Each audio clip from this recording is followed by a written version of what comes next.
Assalamualaikum warahmatullahi wabarakatuh. Perkenalkan, nama saya Rifki Sopandi dengan NPM 2316216 kelas E. Jadi di sini saya akan mempresentasikan perkembangan proyek UAS saya. Di sini ada yang pertama, ada ketaatan masyarakat terhadap lembaga sosial. Jadi proyek UAS ini menganalisis perbedaan karakteristik masyarakat modern dan masyarakat bersahaja dalam mematuhi putusan lembaga sosial yang mencakup lembaga adat, hukum, pemerintahan, dan kemasyarakatan. Hasil analisis disusun dalam bentuk presentasi PPT dan video presentasi sebagai media penyampaian kajian.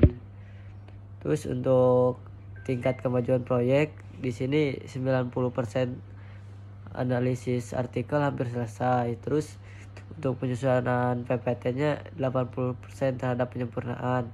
Terus persiapan video 60%. Untuk rata-rata kemajuan proyek keseluruhan di 77%.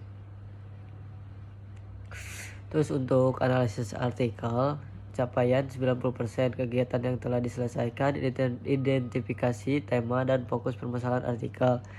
2. Analisis konsep masyarakat modern dalam masyarakat bersahaja. Kajian bentuk legitimasi yang mempengaruhi tingkat ketaatan. Keempat, analisis contoh empiris terkait kepatuhan terhadap keputusan pengadilan dan keputusan adat. Terus yang kelima, ada penyusunan analisis kritis mengenai hubungan antara lembaga adat dan lembaga negara. Terus untuk integrasi perspektif hukum masyarakat bersahaja, perspektif ini menjelaskan bahwa hukum tidak hanya dipahami sebagai aturan formal yang dibuat negara, tetapi juga sebagai nilai-nilai yang hidup dalam masyarakat.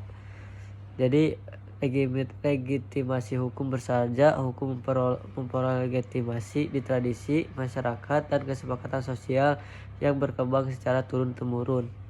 Terus ada kepatuhan dari kesadaran kolektif. Pembentukan hukum adat lahir dari nilai budaya dan kesadaran kolektif masyarakat, bukan sekedar aturan formal. Terus yang terakhir, ada nilai tambah analisis. Integritas perspektif ini memperkuat analisis yang menunjukkan jadi bahwa kepatuhan terhadap hukum itu dibentuk oleh nilai sosial, budaya, dan kesadaran kolektif masyarakat. Untuk penyusunan materi presentasi PPT itu capaiannya udah 80%. Slide yang telah disusun ada 1. Struktur presentasi, 2. Slide pendahuluan, 3. Pembahasan masyarakat modern, 4. Masyarakat bersahaja, 5. Contoh kasus fenomena sosial, 6. Analisis kritis. Terus untuk persiapan video presentasi, capaian 60%. Naskah presentasi, penyusunan naskah berdasarkan materi PPT telah selesai. Atau alur penyampaian, pembagian alur penyampaian materi telah dirancang. Uji rekaman, uji coba rekaman suara tampil presentasi telah dilakukan. Perekaman video secara keseluruhan belum dilakukan karena masih menunggu finalisasi materi presentasi agar isi video sesuai dengan hasil analisis yang telah disempurnakan. Terus untuk kendala dan hambatan, jadi ada 4 kendala. Jadi 1 tuh keterbatasan waktu, memperdalam referensi.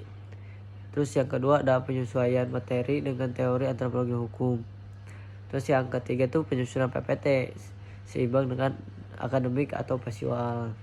Terus yang keempatnya ada persiapan video, perangkat, kondisi dan rekaman. Terus untuk strategi dan rencana tindak lanjut, 1 tuh ada finalisasi analisis, tambahan perspektif, rekaman dan edit, dan pengecekan dan kirim. Langkah-langkah detail yang akan dilakukan adalah menyelesaikan revisi dan penyempurnaan analisis artikel, menambahkan pembahasan mengenai hukum masyarakat bersahaja sebagai perspektif teoritis, menyempurnakan desain dan tata letak PPT agar lebih menarik dan komunikatif, melakukan finalisasi seluruh materi presentasi, melakukan perekaman video presentasi, melakukan proses editing video, melakukan pengecekan akhir terhadap seluruh dokumen dan media presentasi sebelum dikumpulkan. Terus untuk bagian penutupnya, proyek UAS ini menunjukkan kemajuan yang cukup baik. Analisis artikel hampir selesai.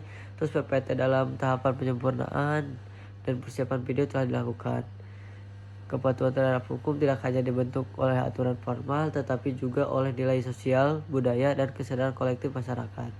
Jadi dengan penyelesaian tahapan yang tersisa, proyek ini diharapkan menghasilkan karya akademik yang sistematis, kritis, dan argumentatif sesuai tujuan pembelajaran antropologi hukum. Sekian presentasi dari saya. Terima kasih. Wassalamualaikum warahmatullahi wabarakatuh.